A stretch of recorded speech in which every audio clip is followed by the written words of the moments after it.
for being the first guest on my official podcast, Snails with No Shells. Winning! Absolutely, absolutely. Okay, so everyone, yes, I am MsBJMartin, and this is Snails with No Shells. And my first guest, the one, the only, Mr. Chris Enlightened. I need some cheering hands.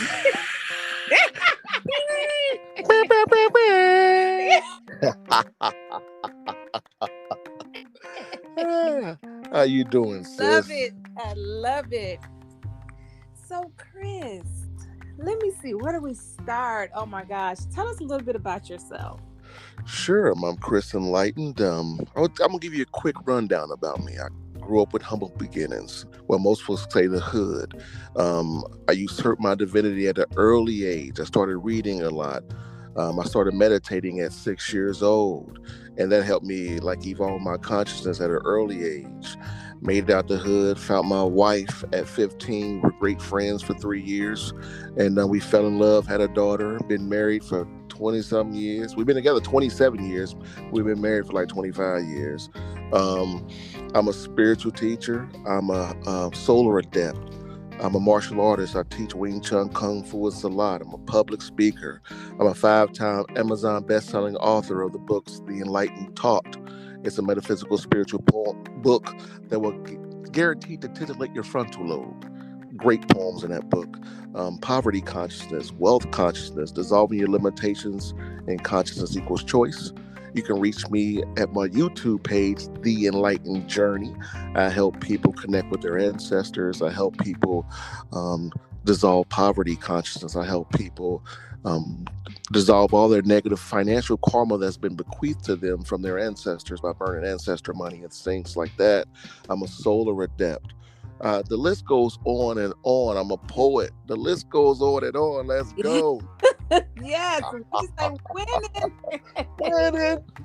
Yes, that is his catchphrase. He's saying winning every day, all day, and I love it. I love your energy. Love it. Very inspiring. And so just a little backstory about Chris Enlightened and me. We've been knowing each other since we were about 6-7 years old. Yeah. We've been knowing each other for a long time, and we just recently found out, maybe within the last couple of years or so, that we were actually on this spiritual journey together. Mm-hmm. So I'm so excited to have you a part of this journey. Yeah. It's part of my life. You know what I mean? It's very exciting. I love it. I love it. It is exciting. For years, it's just been me and my wife. Mm-hmm. So to bring other people in, it's always good too, So now we have a spiritual dream team of people that's out here winning spiritually, financially, all aspects of life. Yes, I love it. I love it. Oh my gosh! And I told him to tell us a little bit about himself. Oh my gosh! Oh my goodness! You covering all the bases. Yeah, real quick, under a minute. Yeah, I see. You got a nice pitch. I gotta learn. I gotta take some notes. That was off the dome. The dome. Okay, that was awesome. I like off the dome. I do. Yeah. So, do you have? Are you working on anything right now? You said I heard what really stood out for me was, of course, the poetry, because as you all know, I'm a poet as well. So that's one of many things that he and I share. Do you have anything coming out anytime soon? Yeah, I'm actually working on 2 books right now. My 6th book is going to be a book of poems. I haven't named it yet. I'm trying to think of something really, really subtle, but hits you real hard. So I'm just thinking about what I'm going to name it. I'm going to be dropping that on my birthday, October the 18th. I got about 50 banging poems that's going to just really blow you away. Wow. Amazing. And I have another book that I'm thinking about dropping in June called Information Entities. And it's about of consciousness floating around you at all times. And depending upon what frequency you're vibrating on, they adhere to you. Oh, wow. Deep, Yeah. Yeah, it's deep. pretty Yeah, good. People need to know this stuff. absolutely. Absolutely. Because we are in the Aquarian age. Mm-hmm. Yes. And it's important for the collective to get on board Mm-hmm. with this frequency that we're on. Indeed. Absolutely. Okay, so I want to ask you a question. Sure. What you said you met your wife at 15, Yes. and she too was on this spiritual journey as well. Unbeknownst to each other, yes. Yeah, so what is it like? What is that like? What is that like? I think people, dream of having that spiritual mate. Mm. Because it seems like being in the spiritual, I don't know what you want to call it.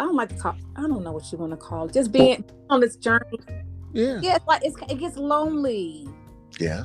When you're doing this growth or evolution and you step into this new paradigm, it's lonely. Well, one thing when you do in the beginning, it does feel a little lonely.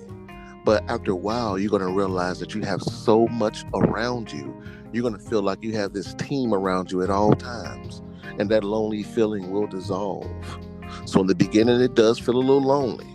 You know what I mean? Mm-hmm. But after a while, you're going to feel like I have my ancestor behind me. I have the creator behind me. I have all these entities around me that want me to win around me. I have my higher self looking out for me.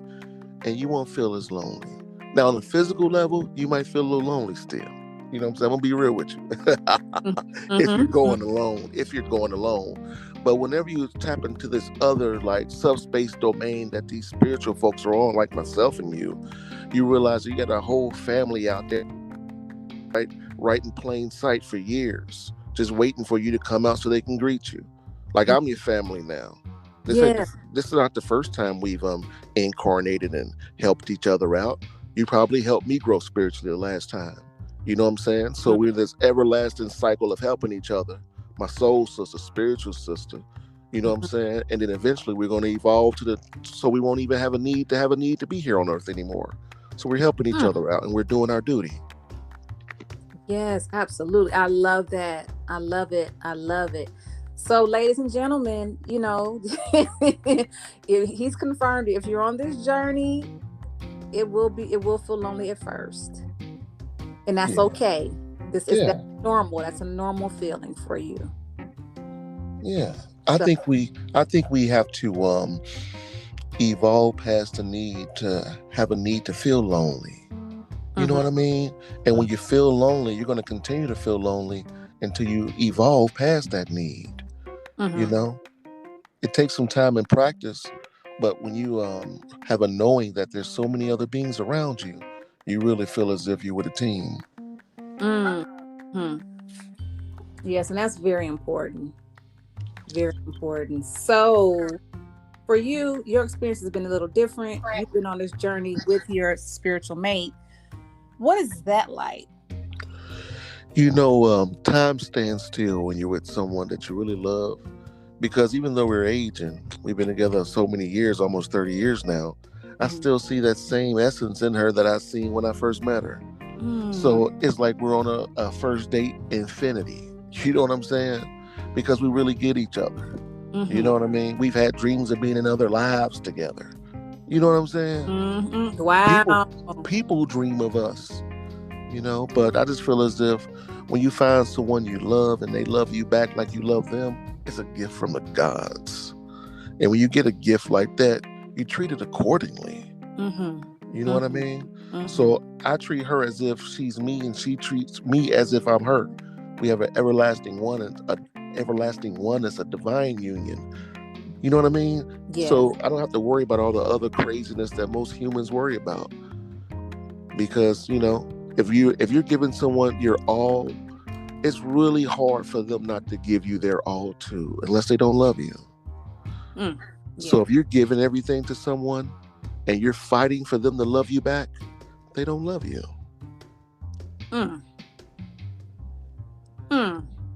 Fighting. Yeah. And you talk about that would that go up under uh the subject of fighting for your limitations? Would you consider that? Indeed, I would. When you fight for your limitations, all limitations, you get to keep them. And Mm. unfortunately, we've been taught and conditioned to fight for things that don't serve our higher purpose.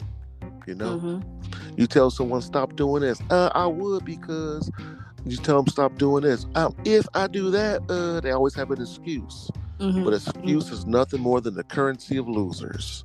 Ooh, ooh. Say that again. Ooh. Excuses is nothing more than the currency of losers. Ooh. Ooh.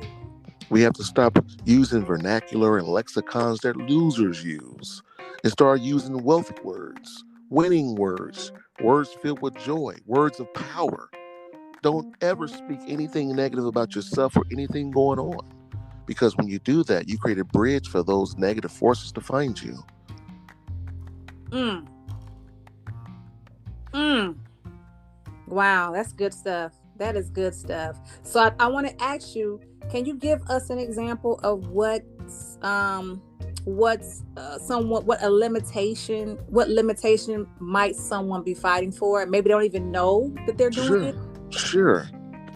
Now, I don't want to say I have all the answers. I'm Okay. going to talk about my perspective in my life. So I'm going to give a perspective that I've experienced myself. Okay. I used to be champion of the cursing. Every sentence had a cuss word.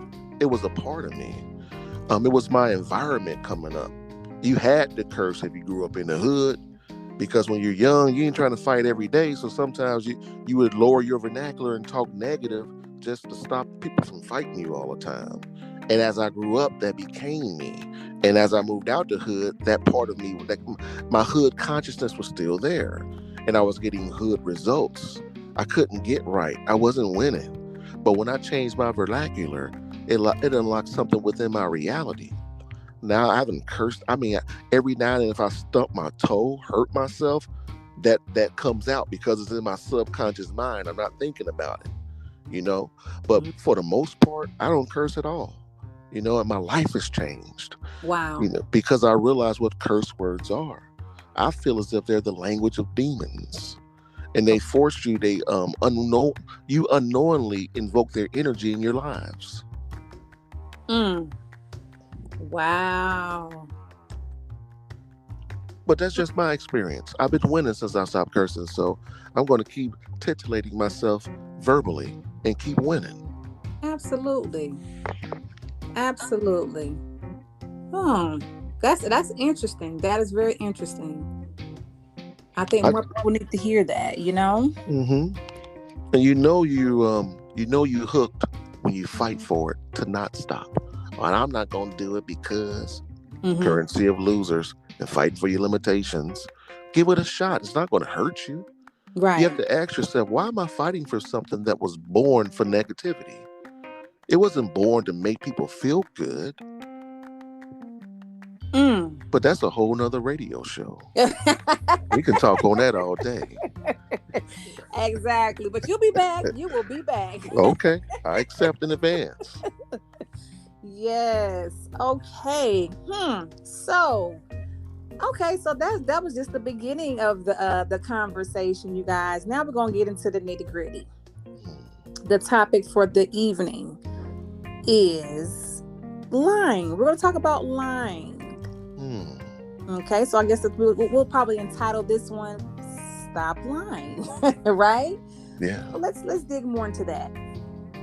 You know me, I always feel as if the gods hate liars. They hate when you lie to people, but they really hate when you lie to yourself. You know what I mean? They Mm-hmm. hate nothing more than you lying to yourself. And when you lie to yourself, your reality becomes a lie. And the sediment within your foundation of whatever you're trying to build is built out of lies, so it can't stand for long. So for me, I try to speak truth to people, and I just speak from a place of giving. Everything I do, everything I say is for the betterment of mankind. I think humans have the innate ability to know when someone's lying to them.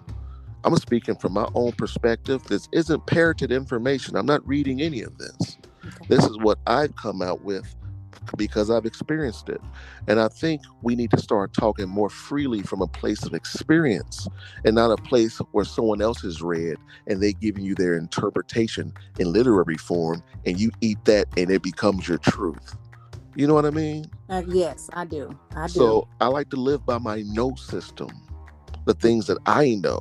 I don't live by my lie system. Okay. Yeah. Okay. But that's just me. What about you? What you think, Brandy? What I think about lying? Yeah. Ooh. I think that lying, it definitely, it's one of those things. Once you tell one lie, then you got to tell another lie. That's for me. That's the truth. Then you have to tell another lie. Then you have to tell another lie. And being on this journey, it becomes heavy. Lying, it gets really heavy. Then there's like a cognitive dissonance where you're like, I'm trying to be, this better person. I'm trying, okay, and we talked about the word trying too. Ooh. Yeah. That's in itself. But we'll just keep it for now, then we'll talk about it. Okay. And then then it's like lying, it hits me, it hits harder. I think it's harder when you're on the spiritual journey. Because like you said, the guys don't like it. I think a lot of beings out here that are here to help us, I don't think they care so much for what we say, because I don't think they use the same guttural language we use to communicate. So I know that they read your mind first. They want to see what that soul, like, what is his spirit like? What is this human's consciousness like? Oh, he's trying to evolve spiritually. He wants to help the betterment of mankind. Okay, I'm going to make sure things tend to go his way more. And that's how my life is right now. Things just tend to go my way. I don't have any issues right now. I don't have anyone hating on me because I'm not trying to get anything. I'm just giving. And I get paid more in blessings than I do with fiat. Yes, absolutely. You know what I mean? And that stems from me not lying to people. People donate to me because they say I help them. And all I'm doing is sharing my experiences. So that's one thing I implore everyone to do is like write a book about poetry, yourself, anything you want. Just put a little bit of yourself out there that's going to help someone else looking for light find the light. Like the books I write, they're a part of me. But this information, man, it just seemed like it's been bequeathed to me from a divine source. Yes. And I got to get it out. Yes. I got like 20 books in me, but I don't want to flood the market with 20 books right now. I ain't gonna make no money that way. So I gotta make people wait a year. Right. Right. So I love winning. Winning. Yes. Facts. So you would say that lying really affects a person more spiritually, you think? Yes, it does. Okay. It affects you internally. It affects your consciousness. It affects your aura, and then it affects your boundaries. The boundaries around you becomes a lie. So no one likes a liar. So wherever you go, you're going to be known as, look at that lying old whoever that the name is.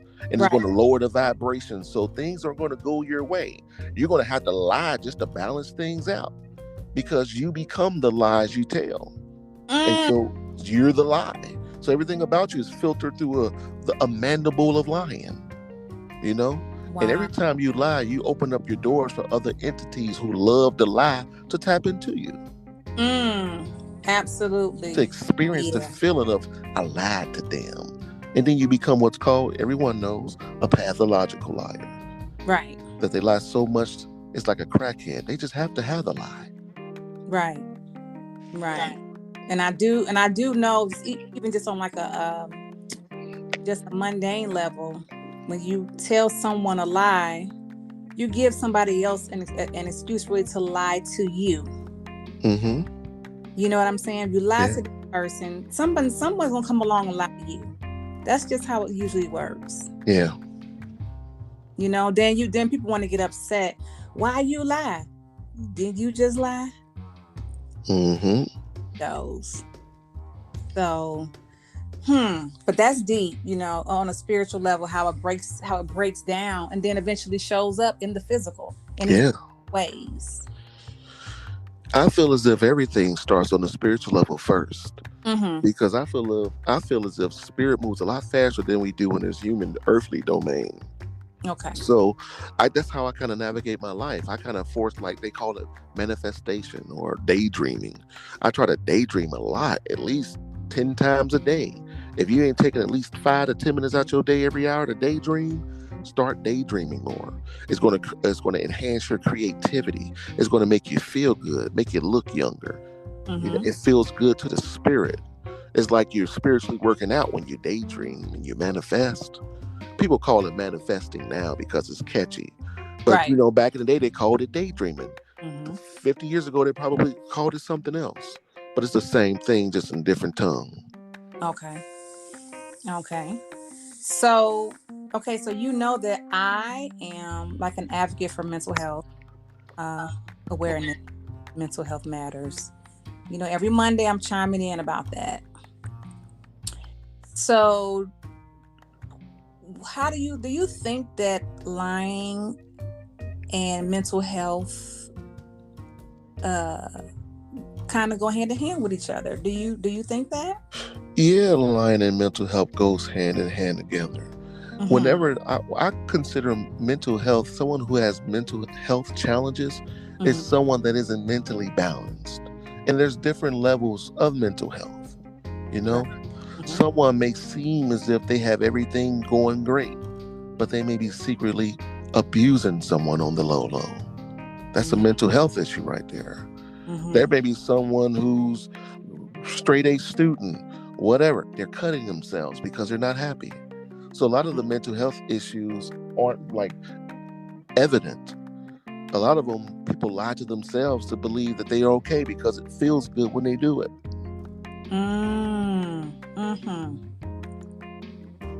So now I think that we all have a little bit of mental health issues, right. but most of us won't get the help they need.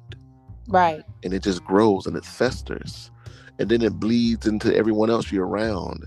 And that bleeds into everyone they're around. You know what I'm saying? Right. The same way when you give light does. When you help someone claim their divinity and choose to win and start being a winner out here in life, it changes the next 10 people that hear them and get inspired. Right. So I'm trying to fight the darkness by flooding the light. Okay. But I'm not going to go knuckle to knuckle with darkness. That's a fool's move.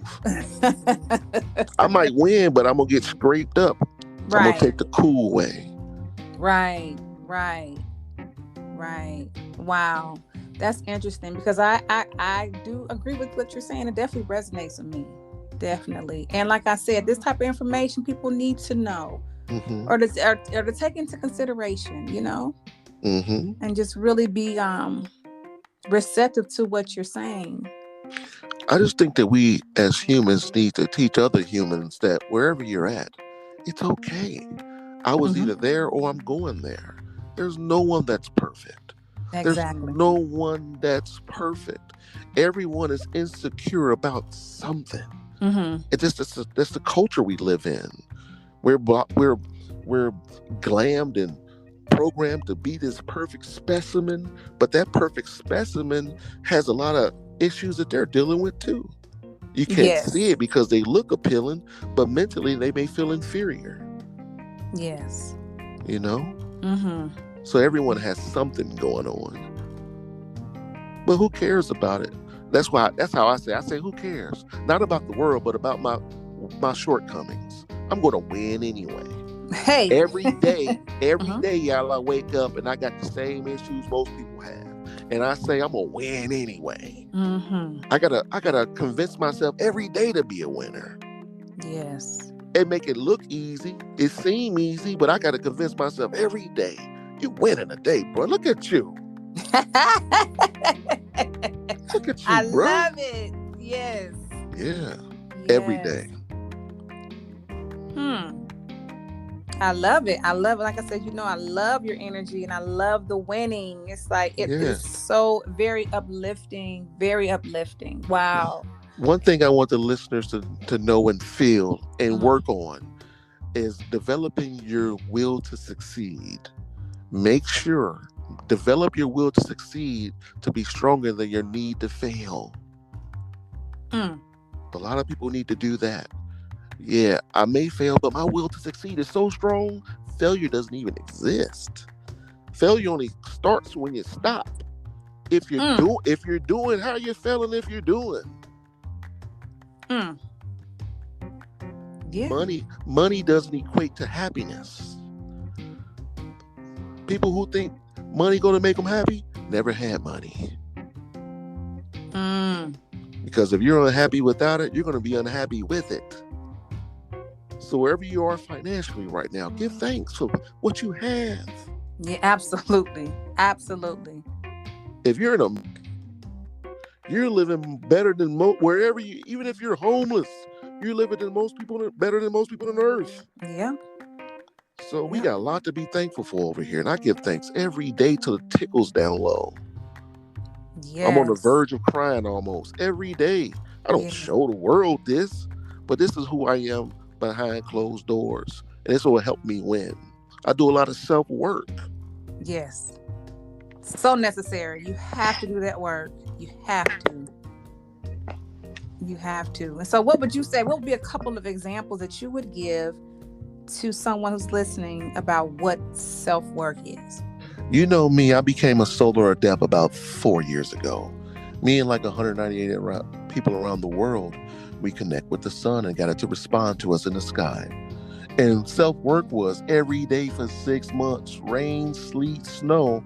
I'm out there in the sun saying divine prayers, giving thanks, and just choosing to evolve. It took me 6 months to do this. Mm-hmm. It doesn't take everybody 6 months. My daughter did it in like 3 weeks. Mm-hmm. My wife did it in 3 months. But I had a lot more to work with. I had a lot of other things I had to dissolve in my life. And the sun will not respond to you until you embrace joy. Mm-hmm. Till you don't care if people are like, look at this crazy fool out here looking at this sun. What is wrong with this guy? Every day though, Chris. On my lunch breaks, when I get off work first thing in the morning, sunset, every day, saying divine prayers, choosing to evolve, doing breathing techniques, every day, ancestor practices, every day. Mm-hmm. Mm-hmm. So self-work is that consistency, dedication, and you choosing. The ability to choose is the strongest weapon that humans have. Mm-hmm. I don't care what's going on in your life. Make a left, right, up, down, whatever you're doing, you're making choices. Just choose to evolve, choose to win. Stop choosing to lose. You have to choose to lose. It's a choice. It is a choice. Absolutely. And that's what stood out for me when you said, when you talked about the solar practices, but when you said choosing to evolve. Mm-hmm. Yeah. To me, that's like the first step. Mm-hmm. Making that choice. For me, once I decided to surround myself with people that forced me to do better, it changed my life. Mm-hmm. I chose to evolve. I chose to do better.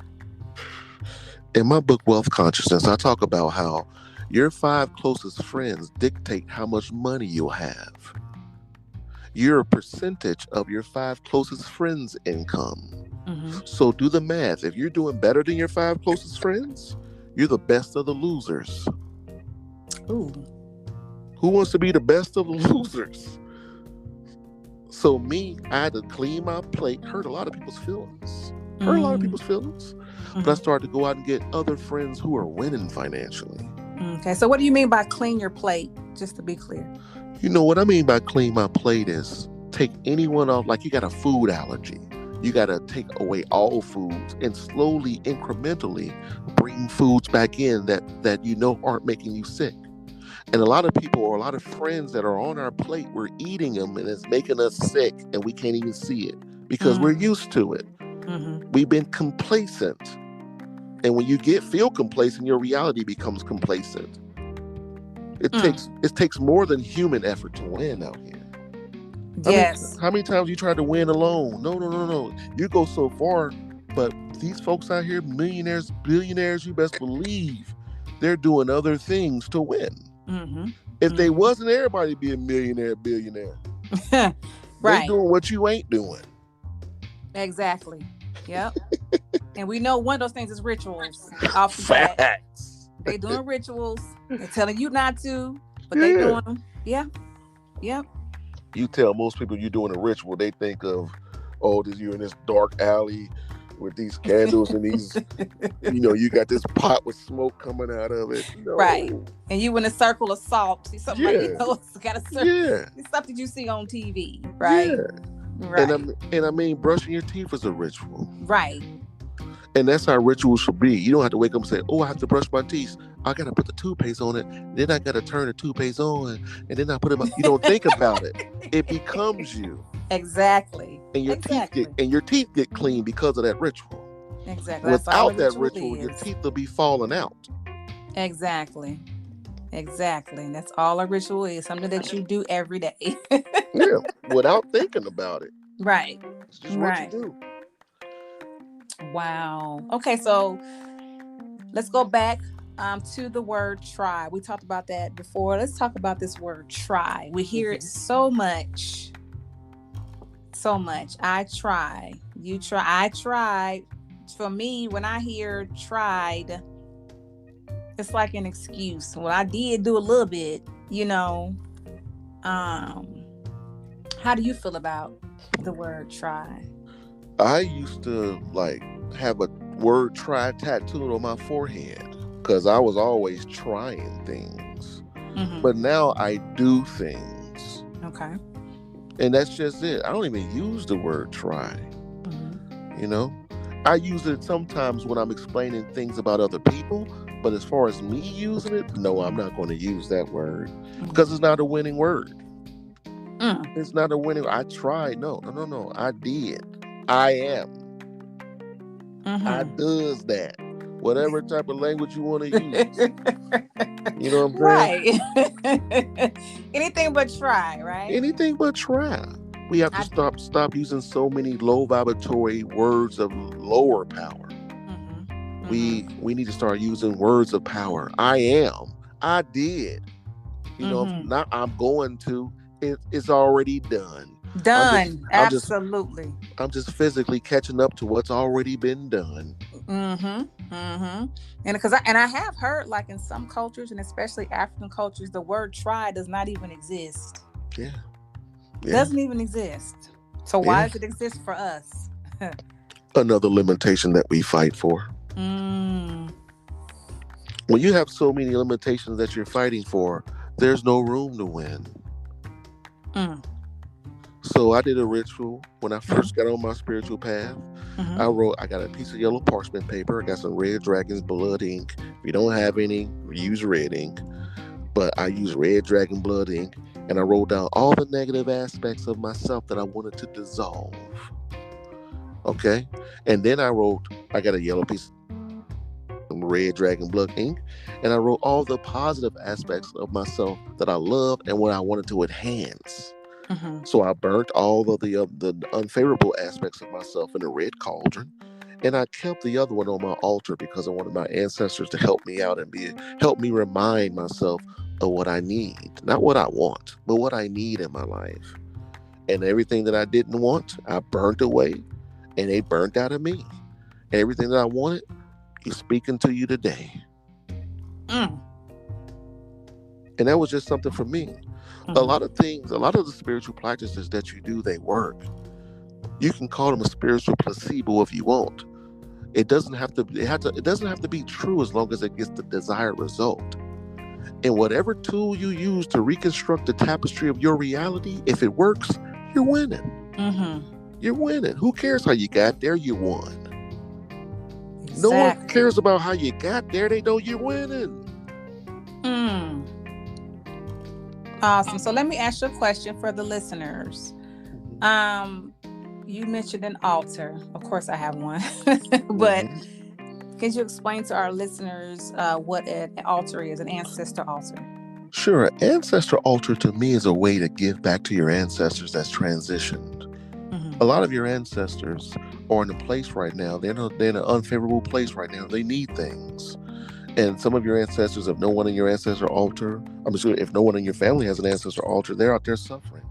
So what I did is I created an ancestor altar, put pictures of my ancestor out there, and some other tools that I put on my ancestor altar. And I light candles to let them know I'm about to feed you. Whatever I eat, I give them a little bit of it. They don't eat it, but they take the energy of the food. And then I burn some ancestor money, at least $10 billion a night. Your ancestor altar is nothing more than a physical representation of your spirituality. In the beginning, you're going to have a small ancestor altar. But as you grow, you're going to start having dreams about your ancestors. Ancestors you forgot about going to start coming to you. And they want to eat too. Put my picture on there. You know what I'm saying? So we have millions of ancestors. There's no way you can put all your ancestors on there. So one of the first things I do after I say my 3 divine prayers is say, this is for my ancestors known and unknown. So that encompasses all my ancestors. Now, say what you want. I'm talking about my experience. Since I've been doing this, my income has more than doubled. And I'm not doing it for the money. The income's doubled. My joy has doubled. My health is better. I think better. I walk with light. I walk with kingship. I don't know. I'm winning on all levels since I've been doing this. And I'm not hurting nobody. I'm helping.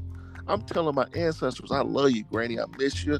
I hope you're doing well. Take these prayers, take these foods, take this money, and do something nice for yourself wherever you are. I'll never forget you. I love you. And that's just for my grannies. I got other people that I love that I've transitioned to, and I'm just talking to them. I'm confessing my love to them. What's wrong with that? What's spooky about love? Right. You know what I'm saying? Right. So I give them blessings, and they give me blessings too. And I love the blessings they give me. They always on time. I quit a job of 18 years making great money because I felt that they didn't respect me enough. You know what I'm saying? The money was good, but I didn't feel respected. So I told my ancestors, like, I don't know what I'm doing. I'm going to go and tell my wife I'm about to quit my job. She going to look at me like I'm crazy. I told her, she was like, baby, I understand. You've been stressed out. You missing your blessings. I'm glad you quit. I was like, whoa, that took all the weight off me right there. Wow. That took all the weight off me right there to have a queen that understand that my feelings mattered. And my ancestors blessed me with something else. And I'm making more money now. And I'm winning. Much more comfortable. They love me. I'm out here winning. That's just a little power of the ancestor altar that works for me. That's amazing. That's amazing. That's amazing. I love it. I love it. And the ancestor altar it's the way to go. It really is. That definitely will change your life. All your problems go away once you get your altar. Because your altar is going to alter your reality. If you don't believe me, try it for yourself.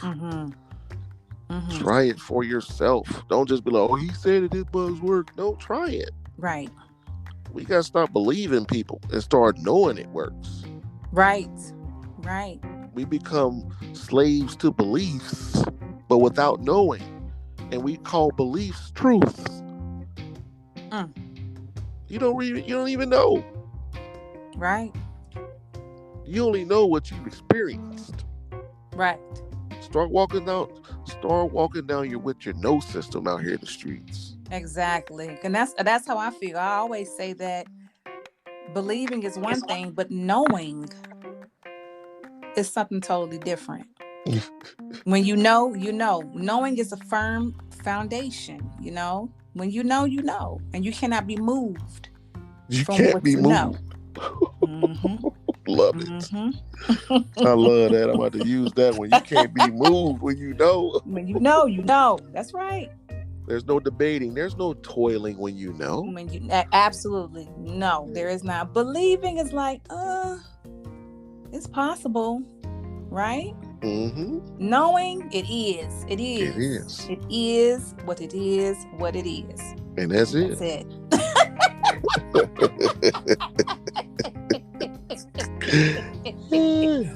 That is it. Yes. Wow, man. Wow. Well, we have covered a lot in this short period of time. And I don't want to talk about everything because I want you to come back. Yeah. Like I said, I'm here many times you need me here. Amazing. So, Mr. Chris Enlightened, do you have maybe one last thing or a message or a quote or anything that you would like to share with the audience, with the community? You know, one quote that I like to use is winning starts before you begin.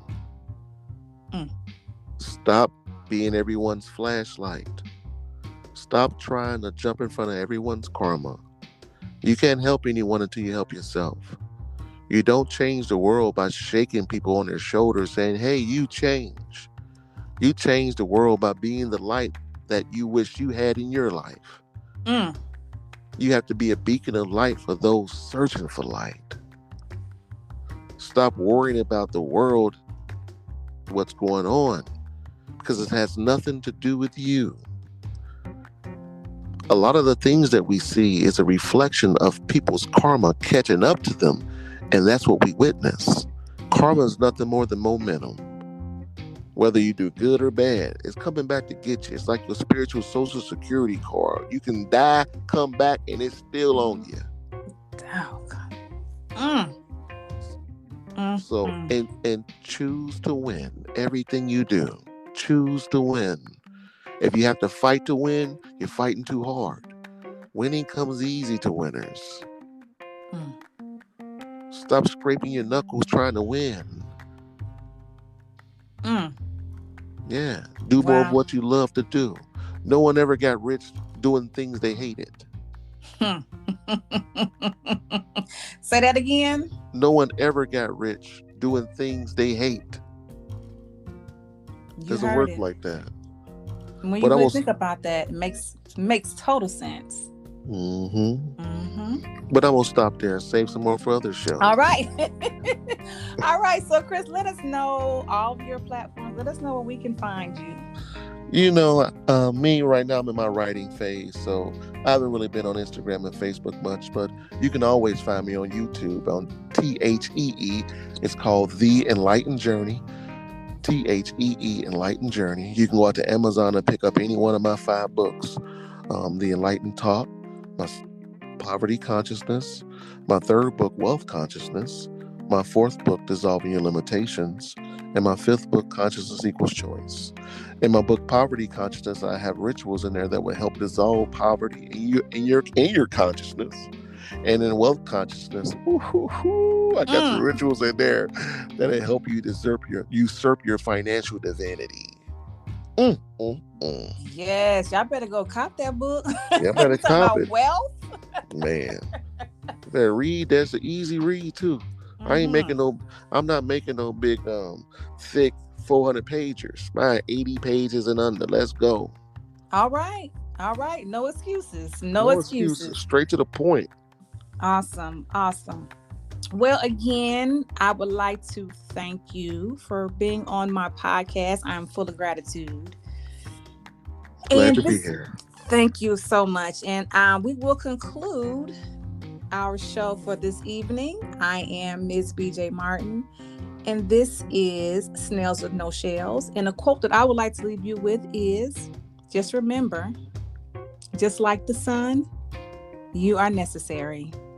Y'all have a great evening. I love y'all. Peace.